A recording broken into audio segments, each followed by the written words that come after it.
Welcome to Samba Samba. Enjoy the video.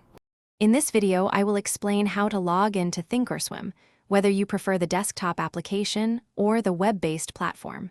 First, launch the Thinkorswim desktop application or open your web browser and go to the Thinkorswim web address. The desktop version will often check for updates, which usually takes just a few moments. Once the login screen appears, you will need to select if you want to access your live trading account or the paper money simulation account. After selecting your account type, it's time to enter your credentials. Locate the username field and type in your Schwab login ID. Next, move to the password field and carefully enter your secure password. For convenience, you might see an option to save your login ID, which can save you a few seconds on future logins.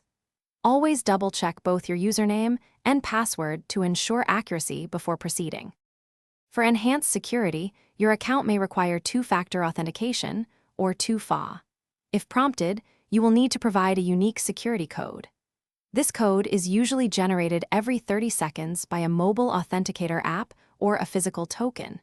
Simply enter the 6-digit code into the designated field on the login screen. This extra step adds a crucial layer of protection, helping to keep your account secure from unauthorized access. Should you encounter any difficulties, there are a few helpful tips. If you forget your login ID or password, look for the Forgot Username or Forgot Password links on the login page to initiate recovery. Remember to always confirm you are logging into either live trading or paper money, as these are distinct environments. For desktop users, you can also access settings like memory allocation or color schemes from the login screen before fully entering the platform.